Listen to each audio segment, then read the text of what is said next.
Hey guys, welcome back to channel. ഇന്ന് നമ്മൾ കാണാൻ പോകുന്നത് വാമ്പയർ ഡിറ്റക്റ്റീവിൻ്റെ എപ്പിസോഡ് 7 ആണ്. അപ്പോൾ കഴിഞ്ഞ എപ്പിസോഡിൻ്റെ എൻഡിങ്ങിലായിട്ട് സാറ്റർഡേ രാത്രി 11 PM ഒരു ക്ലബിലേക്ക് വരാനായിട്ട് യോന സാനിന് മെസ്സേജ് അയച്ചത് നമ്മൾ കണ്ടതാണ്. അങ്ങനെ ഈ ഒരു എപ്പിസോഡിൻ്റെ സ്റ്റാർട്ടിങ്ങിൽ ഇതിനു മുമ്പത്തെ എപ്പിസോഡിൽ നമ്മൾ കണ്ട ജങ് ജീവോങ് എന്നൊരു പ്രതി ഇപ്പോൾ ജയിലിൽ നിന്ന് ഇറങ്ങിയിട്ട് ഒരു ഫേക്ക് ഐഡൻറ്റിറ്റി വെച്ചിട്ട് നാട് കിടക്കാനായിട്ട് നിൽക്കുന്ന സമയത്തേക്ക് അവനെ ഫോളോ ചെയ്തിട്ട് അവിടേക്ക് നമ്മൾ ഫസ്റ്റ് എപ്പിസോഡിൽ സാനിന്റെ ഒപ്പം കണ്ട ഒരു ക്ലാസ്മേറ്റ് അവന്റെ കുറെ ഗാർഡ്സും കൂടിയിട്ട് വന്നിട്ട് ജങ്ങിനെ നല്ല രീതിയിൽ ഫൈറ്റ് ചെയ്യുന്നുണ്ട്. ഇതേ സമയത്ത് തന്നെ ജങ് ആകട്ടെ നമ്മുടെ സാനിന്റെ എക്സ് ഗേൾഫ്രണ്ട് ആയിട്ടുള്ള യൂജിനെ വേറൊരാൾ സെർച്ച് ചെയ്യുന്നതായിട്ട് തനിക്ക് അറിയാമെന്ന് പറയുമ്പോൾ അതും കൂടി കേൾക്കുന്ന ടേവു എന്ന സാനിന്റെ ആ ഒരു പഴയ ക്ലാസ്മേറ്റ് അവനെ എടുത്തിട്ട് എറിഞ്ഞിട്ട് അവൻ അറ്റാക്ക് ചെയ്യാൻ നോക്കുന്നതിന്റെ ഇടയിൽ ജങ് അവന്റെ മേത്ത് കത്തിവെച്ച് കുറെ പ്രാവശ്യം കുത്തുന്നുണ്ടെങ്കിലും അതൊന്നും അവൻ ഏറ്റില്ല എന്ന് മാത്രമല്ല അവന്റെ ഫേസിലേക്ക് സൂം ചെയ്യുമ്പോൾ അവനൊരു വാമ്പയർ ആണെന്ന് നമുക്ക് മനസ്സിലാക്കാനായിട്ട് സാധിക്കും. അങ്ങനെ അവിടെ നിന്ന് കട്ട് ചെയ്ത് അടുത്ത സീനിൽ സാന് ആ ഒരു നൈറ്റ് ക്ലബിലേക്ക് വരുന്നതാണ് കാണിക്കുന്നത്. പക്ഷെ അവിടെ എത്തുമ്പോഴാണ് അവനറിയാതെ അവന്റെ ഫ്രണ്ട്സും അങ്ങോട്ട് എത്തിയ ഒരു കാര്യം അവൻ മനസ്സിലാക്കുന്നത്. അങ്ങനെ അവൻ യോനയെ കാണാനായിട്ട് പോകുമ്പോൾ ഇപ്പോൾ അവൾക്കൊരു റിക്വസ്റ്റ് ഉണ്ടെന്ന് പറഞ്ഞിട്ട് ഒരാളെ നീ എനിക്ക് വേണ്ടി കണ്ടുപിടിച്ച് തരണമെന്ന് യോന അവന്റെ അടുത്ത് പറയുന്നുണ്ട്. ഇത് കേട്ടിട്ട് സാനിനാകട്ടെ ദേഷ്യവും ഒപ്പം ഇതിനൊന്നും യാതൊരു താല്പര്യമില്ലാതെ നിൽക്കുന്ന കാണുന്ന യോന അവനെ പുറത്തേക്ക് വിളിച്ചു കൊണ്ടുവന്നിട്ട് ഈ ഒരു നൈറ്റ് ക്ലബ്ബ് നാളെ രാവിലെ 6 AM വരെ ഉണ്ടായിരിക്കുമെന്നും അതിനുള്ളിൽ തന്നെ നീ അയാളെ കണ്ടുപിടിക്കാനായിട്ട് എന്നെ സഹായിച്ചില്ലെങ്കിൽ നിന്റെ ഫ്രണ്ട്സിന്റെ കാര്യം തീരുമാനമാവുമെന്ന് അവനെ പറഞ്ഞ് ഭീഷണിപ്പെടുത്തുന്നുണ്ട്. ഇപ്പോഴാണ് ആ ഒരു നൈറ്റ് ക്ലബിലുള്ള മിക്കവരും വാമ്പയേഴ്സ് ആണെന്നുള്ളൊരു കാര്യം നമുക്ക് മനസ്സിലാക്കാൻ പറ്റുന്നത്. അങ്ങനെ സാനിന് വേറൊരു നിവർത്തിയില്ലാതെ തന്റെ ഫ്രണ്ട്സിന് വേണ്ടി യോന പറയേണ്ടത് അനുസരിക്കേണ്ടി വരികയാണ്. അങ്ങനെ വേഗം തന്നെ യോനയുടെ കാറിൽ അവളും സാനും കൂടിയിട്ട് ഒരു സ്ഥലത്തേക്ക് പോകുന്നതിന്റെ ഇടയിൽ ആരെയാണ് എന്തിനു വേണ്ടിയിട്ടാണ് നീ ഇങ്ങനെ നോക്കുന്നതെന്ന് സാൻ ചോദിക്കുന്നുണ്ടെങ്കിലും അതിന് വ്യക്തമായിട്ടുള്ളൊരു മറുപടി യോന കൊടുക്കുന്നുണ്ടായിരുന്നില്ല. അങ്ങനെ വൈനൊക്കെ ഉണ്ടാക്കുന്ന ഒരു വെയർ ഹൗസിലേക്ക് അവനെ എത്തിച്ചിട്ട് അവിടെ ഫുള്ള് സെർച്ച് ചെയ്യാനായിട്ട് പറയുമ്പോൾ തന്റെ ഫ്രണ്ട്സിനെ രക്ഷിക്കണം എന്ന ഒരേ ഒരു മനോഭാവത്തോടെ അവൾ പറയുന്നതെല്ലാം കേട്ടുകൊണ്ടിരിക്കുകയാണ് പാവം നമ്മുടെ സാൻ. അങ്ങനെ സാൻ പുറത്തേക്ക് പോകുമ്പോൾ യോന അവളുടെ ബാഗിൽ നിന്നിട്ട് ഒരു ബോയുടെ പകുതി കീറിയ നിലയിലുള്ള ഒരു ഫോട്ടോ എടുക്കുന്നത് നമ്മളെ കാണിക്കുന്നുണ്ട്. അവിടുത്തെ പിന്നെ ഫ്ലാഷ് ബാക്കിലേക്ക് പോകുമ്പോൾ ഒരു ദിവസം യോന മനുഷ്യനായിരുന്ന സമയത്ത് അവളുടെ പാരന്റ്സിന്റെ ഒപ്പം ഇരുന്ന് ഫുഡ് കഴിക്കുന്ന സമയത്ത് അവളുടെ വീട്ടിലേക്ക് റെന്റിന് താമസിക്കാൻ വന്ന ഒരു ബോയെ കണ്ടിട്ട് അവൾ ക്രഷ് അടിക്കുന്നത് ഇപ്പോൾ അവൾക്ക് ഓർമ്മ വരുന്നുണ്ട്. ആ ഒരു ബോയുടെ പേര് യങ് ക്വങ് എന്നായിരുന്നു. ഇനി പ്രസന്റിലേക്ക് വരുമ്പോൾ സാൻ ആകട്ടെ അവന്റെ വാമ്പയർ പവേഴ്സ് എല്ലാം വെച്ചിട്ട് അവിടെയുള്ള ഒരു മുക്കുമൂലയൊക്കെ തെരഞ്ഞുകൊണ്ടിരിക്കുന്നതിന്റെ ഇടയിൽ അവിടെ നിന്ന് കിട്ടുന്ന കുറെ ലിസ്റ്റുകളെല്ലാം അവൻ പോക്കറ്റിലേക്ക് സൂക്ഷിച്ച് വെക്കുന്നുണ്ട്. ഇതേ സമയത്ത് തന്നെ ഡസ്റ്റ്ബിനിന്ന് അവന് ഒരു സൺ ലാമ്പ് ആരോ പർച്ചേസ് ചെയ്ത ഒരു ലിസ്റ്റും കൂടി കിട്ടുന്നുണ്ട്. ഇതേ സമയത്ത് തന്നെ അവന്റെ സൈഡിലൂടെ എന്തോ ഒരു ഷാഡോ പോകുന്ന കണക്കിന് ഫീൽ ചെയ്തിട്ട് അവൻ ആ ഒരു ഷാഡോനെ ഫോളോ ചെയ്യുമ്പോൾ അവിടേക്ക് യോനയും എത്തിയിട്ട് അതേ ആൾക്ക് വേണ്ടിയിട്ട് തപ്പുന്നുണ്ട്. ഈ ഒരു സമയത്ത് അത് ആരാണെന്ന് ഞാൻ ചോദിക്കുന്നുണ്ടെങ്കിലും അപ്പോഴും യോന ഒന്നും തന്നെ മിണ്ടാതെ നിൽക്കുന്നുണ്ട്. അങ്ങനെ അതിനുശേഷം അവര് സാനിന് ആ ഒരു വെയർ ഹൗസിൽ നിന്ന് കിട്ടിയ ഒരു ലിസ്റ്റിൽ ഉണ്ടായിരുന്ന ഒരു ബാർബറിനെ കാണാനായിട്ട് ചെന്നിട്ട് അയാൾക്ക്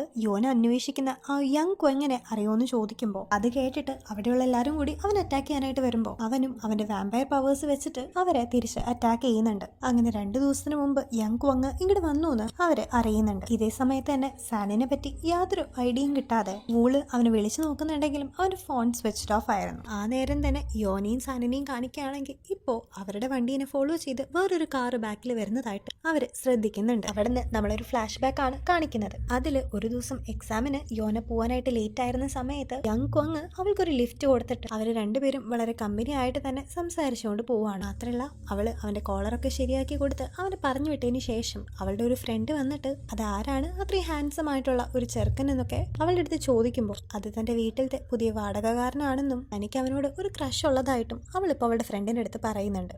ഇനി പ്രസന്റിലേക്ക് വരുമ്പോൾ ഒരു ഒറ്റപ്പെട്ട ഏരിയയിൽ ഒരാള് എന്തോ ഫോൺ ചെയ്തേക്കുന്ന സമയത്ത് അയാളുടെ ഷോൾഡറിലായിട്ട് ആര് വന്ന് പിടിക്കുന്നത് നമ്മളെ കാണിക്കുന്നുണ്ട്. അത് വേറെ ആരുമല്ല, സാൻ തന്നെയാണ്. അങ്ങനെ സാനും അയാളും കൂടിയിട്ട് ഫൈറ്റ് ചെയ്യുന്നതിന്റെ ഇടയിൽ യോന പോയിട്ട് അയാൾ വിളിച്ചുകൊണ്ടിരുന്ന ആ ഒരു ഫോൺ എടുത്തിട്ട് നീ ഇതുവരെ യങ് ക്വങ്ങിനെ കണ്ടുപിടിച്ചില്ലല്ലോ എന്ന് ആരോട് സംസാരിക്കുന്നത് നമുക്ക് കേൾക്കാം. ഇതെല്ലാം കേട്ടിട്ട് നമ്മളെ പോലെ തന്നെ ഒന്നും മനസ്സിലാവാതെ സാനും ആകെ ഫ്രസ്ട്രേറ്റഡ് ആയിട്ട് നിൽക്കുന്നുണ്ട്. അങ്ങനെ അതിനുശേഷം അയാളുടെ ഫോണിൽ നിന്ന് അവർക്ക് കിട്ടിയ ഡീറ്റെയിൽസ് വെച്ചിട്ട് അവർ ബ്ലൂ മൂൺ എന്ന ഒരു ഷോപ്പിലേക്ക് പോകുന്നുണ്ട്. അങ്ങനെ അവിടെ എത്തിയിട്ട് അവിടുത്തെ ഓണറുമായിട്ട് കാണുന്നതിനിടയിൽ ആ പുള്ളിക്കാരി കുടിച്ചുകൊണ്ടിരുന്ന വൈന് സ്മെൽ ചെയ്ത് നോക്കുമ്പോഴാണ് അത് ശരിക്കും വൈൻ അല്ല എന്ന് നമുക്ക് മനസ്സിലാകുന്നത്. അതിലൂടെ തന്നെ ആ ഒരു ഓണറും ഒരു വാമ്പയർ ആണെന്ന് ഉറപ്പിക്കാം. ഇതേ സമയത്ത് തന്നെ സാൻ ഒരുപാട് യങ്ക്വാങ്ങിനെ പറ്റി ആ ഒരു ഓണറോട് ചോദിക്കുമ്പോൾ ആ ഒരു ഓണർ അവനൊരു ക്ലൂ ആയിട്ട് ഒരു ബിസിനസ് കാർഡ് കൊടുക്കുന്നുണ്ട്. ഇതേ സമയം യോനയാകട്ടെ അവിടെ ഇരുന്ന് മേക്കപ്പ് ഒക്കെ ചെയ്ത് പുതിയൊരു ഡ്രസ്സൊക്കെ എടുത്ത് ധരിക്കുന്നുണ്ട്. അങ്ങനെ വീണ്ടും ഫ്ലാഷ് ബാക്കിലേക്ക് പോകുമ്പോൾ അവളും അവളുടെ ഒരു ഫ്രണ്ടും കൂടി ഒരിക്കലും ഷോപ്പിങ്ങിന് പോയിട്ട് അവിടെ അവൾക്ക് ഫേവറേറ്റ് ആയിട്ടുള്ള ഒരു ഡ്രസ്സ് കണ്ടിട്ട് അത് എടുക്കാൻ പറ്റാതെ തിരിച്ചു വരുന്ന സമയത്ത് അവൾ യങ്ക്വാങ്ങിനെ കാണുന്ന സമയത്ത് ആ ഒരു ഡ്രസ്സിനെ കുറിച്ചും മറ്റുമൊക്കെ അവനോട് സംസാരിക്കുമ്പോൾ നിന്റെ ഒപ്പം ഉണ്ടായിരുന്ന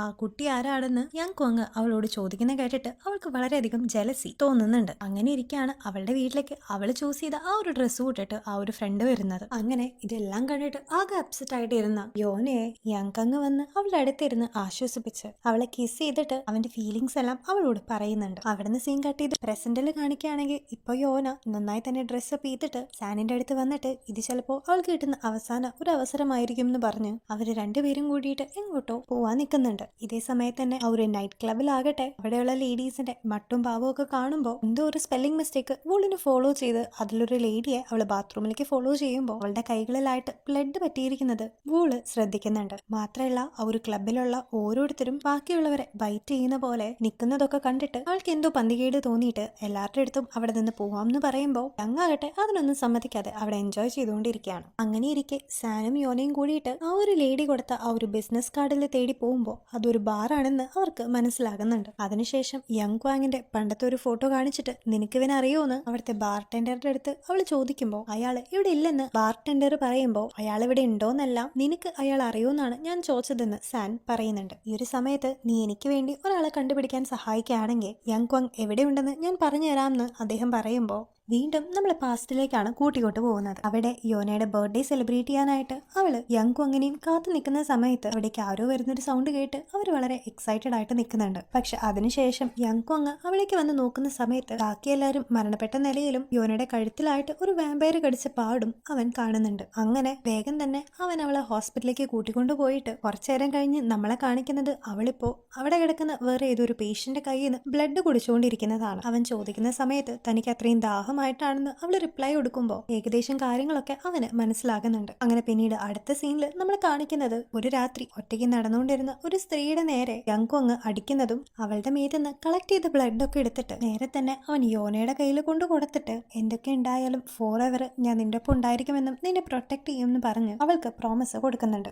പിന്നീട് അവിടെ നിന്ന് അങ്ങോട്ട് ഒരു ഡോക്ടറും കൂടിയായ യങ്ക്വാങ് ഇതുപോലെ ഒരു പ്രൈവറ്റ് ആയിട്ടുള്ള ഒരു സ്ഥലമൊക്കെ ഉണ്ടാക്കിയിട്ട് ഓരോ ആൾക്കാരെ അവിടെ കൊണ്ട് പിടിച്ചു കിടത്തിയിട്ട് അവളുടെ മേത്തുനിന്ന് ബ്ലഡും കളക്ട് ചെയ്തിട്ട് അതെല്ലാം യോനിക്ക് കൊടുത്ത് അവളെ വളർത്തിക്കൊണ്ടിരിക്കുകയായിരുന്നു. അങ്ങനെ 10 വർഷം പുറം ലോകം കാണിക്കാതെ ഒരു വീടിനുള്ളിൽ അവളെ അടച്ചിട്ട് അവൾക്ക് വേണ്ട ബ്ലഡ് എല്ലാം കൊടുത്ത് അവളെ പ്രൊട്ടക്ട് ചെയ്തതിനു ശേഷം ഒരു ദിവസം അവളെ നോക്കുന്ന സമയത്ത് അവളെ റൂമിൽ കാണാതെ അന്വേഷിച്ചു പോകുമ്പോൾ സ്ട്രീറ്റിൽ വെച്ചിട്ട് അവൾ ഒരാളെ കൊന്ന് അയാളുടെ ബ്ലഡ് കുടിക്കുന്നത് അവൻ കണ്ടിട്ട് എന്തിനു വേണ്ടിയിട്ടാണ് തന്റെ സമ്മതം ഇല്ലാതെ ഇങ്ങനെ പുറത്തേക്ക് പോയതെന്ന് ചോദിച്ച് അവളോട് ദേഷ്യപ്പെട്ട് പിന്നീട് അവൾക്ക് വേണ്ടിയിട്ട് അവൻ തുടങ്ങിയിട്ടുള്ള പുതിയ ഒരു ബ്ലഡ് ബാങ്കിന്റെ ബിസിനസിന്റെ കാര്യം ഇപ്പോ അവൾക്ക് കാണിച്ചു കൊടുക്കുന്നുണ്ട്. അങ്ങനെ വർഷങ്ങൾ മാറിയപ്പോ യോനയുടെ സ്വഭാവത്തിൽ ചെറിയൊരു ഡിഫറൻസ് ഉള്ളതായിട്ടും നമുക്ക് ഫീൽ ചെയ്യുന്നുണ്ട്. മാത്രമല്ല നീ ഒന്ന് വിചാരിച്ചു കഴിഞ്ഞാൽ എന്നെ പോലെ നിനക്കും ഒരു വാമ്പയർ ആവാമെന്ന് യോന പറഞ്ഞിട്ട് അവനെ കിസ് ചെയ്യാൻ വരുമ്പോ അതുപോലും ഇഷ്ടപ്പെടാതെ അവൻ അവളെ തള്ളി മാറ്റുന്നുണ്ട്. എന്നിട്ട് നീ കാരണമാണ് ഇപ്പോ ഞാനും നിന്നെ പോലെ ഒരു മോൺസ്റ്റർ ആയിട്ട് മാറിക്കൊണ്ടിരിക്കുന്നതെന്നും പറഞ്ഞ് അവൻ അവളുടെ അടുത്ത് ദേഷ്യപ്പെടാണ്. ഒരു സമയത്ത് തന്നെ മോൺസ്റ്റർ എന്ന് വിളിച്ചത് ഒട്ടും തന്നെ ഇഷ്ടപ്പെടാതെ യോനയും അവന്റെ അടുത്ത് വയലന്റ് ആയിട്ട് പെരുമാറുന്നുണ്ട്. അങ്ങനെ അവനോടുള്ള ദേഷ്യത്തില് യോന വേറെ ഏതോ ഒരു ബോയമായിട്ട് അവന്റെ മുമ്പിൽ തന്നെ വെച്ച് ഇന്റിമേറ്റ് ആയിട്ട് പെരുമാറുമ്പോൾ അതുപോലും കണ്ടിട്ട് യങ്ക്വാങ് പ്രതികരിക്കാതെ നിൽക്കുന്ന കണ്ടിട്ട് നിനക്ക് ഇതൊക്കെ കണ്ടിട്ട് ഒന്നും തന്നെ തോന്നുന്നില്ലേ എന്ന് വളരെ ഇറിറ്റേറ്റഡും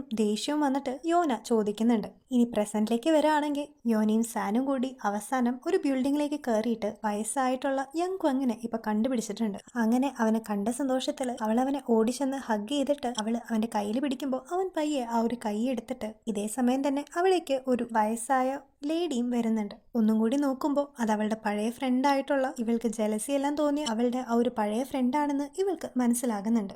ഇത് കേട്ട് ഒട്ടും സഹിക്കാനാവാതെ അത്രയും ദേഷ്യം വന്നിട്ട് അവളെ ചീറ്റ് ചെയ്തു എന്ന് മനസ്സിലാക്കിയിട്ട് ലാസ്റ്റായിട്ട് അവൻ ഒരു ചാൻസും കൂടി കൊടുക്കാനായിട്ട് അവള് തയ്യാറാവാണ്. ഈ ഒരു സമയത്തും അവളെ വേണ്ടെന്ന് വെച്ചിട്ട് ആ ഒരു വയസ്സായിട്ടുള്ള തന്റെ ഭാര്യയുടെ ഒപ്പം പോവാനായിട്ട് യങ്ക്വാങ് റെഡി ആവുന്ന സമയത്ത് ഫോർ എവർ എന്റെ ഒപ്പം ഉണ്ടാവാന്ന് പറഞ്ഞ് എനിക്ക് പ്രോമിസ് തന്നിട്ടും നീ എന്നെ വിട്ട് പോവാണല്ലേ എന്ന് ചോദിച്ച് വളരെ ദേഷ്യപ്പെട്ട് ഇമോഷണൽ ആകുന്നുണ്ട് യോന. അങ്ങനെ ദേഷ്യം വന്നിട്ട് സാനിന്റെ അടുത്ത് ഇപ്പൊ ആ ഒരു ലേഡിയെ കൊല്ലാനായിട്ട് യോന പറയുന്ന കേൾക്കുന്ന സാൻ എന്നോട് ക്വാങ്ങിനെ കണ്ടുപിടിക്കാൻ മാത്രമേ നീ പറഞ്ഞിട്ടുണ്ടായിരുന്നുള്ളൂ എന്ന് പറയുമ്പോൾ അതുപോലും കേൾക്കാൻ നിൽക്കാതെ അവൾ ഓടിച്ചെന്ന് ആ ഒരു ലേഡിയുടെ അടുത്ത് ചെന്നിട്ട് അവളെ ബൈറ്റ് ചെയ്തിട്ട് വീണ്ടും തന്റെ ഒപ്പം വരാനും എല്ലാം അവസാനിച്ചിരിക്കുന്നു എന്ന് അങ്ങന്റെ അടുത്ത് പറയുമ്പോൾ അവനും അതിന് സമ്മതിച്ച് നമുക്കെല്ലാം അവസാനിപ്പിക്കാന്ന് പറഞ്ഞിട്ട് അവിടെയുള്ള ഒരു സൺ ലാമ്പ് ഓൺ ചെയ്യുമ്പോൾ അവന്റെ റേഡിയേഷൻ കിട്ടിയിട്ട് യോനയുടെ ബോഡി ഫുള്ള് നീറുന്ന സമയത്ത് സാൻ ഓടി വന്ന് അവന്റെ ജാക്കറ്റ് കൊടുത്ത് അവളെ രക്ഷിക്കുന്നുണ്ട്. ഇതേ സമയം തന്നെ അവന്റെ പഴയ ക്ലാസ്മേറ്റ് ആയിട്ടുള്ള ടേവൂനെ അവിടെ വെച്ച് ഒരു മിന്നായം പോലെ കാണുന്നവൻ നേരെ തന്നെ അവനെ ഫോളോ ചെയ്ത് പോകുന്നുണ്ടെങ്കിലും അപ്പോഴേക്കും ടേവൂന്റെ ഒരു അഡ്രസ്സ് പോലും അവിടെ ഉണ്ടായിരുന്നില്ല. ഇതേ സമയം തന്നെ ആ ഒരു നൈറ്റ് ക്ലബിനെ കാണിക്കുമ്പോൾ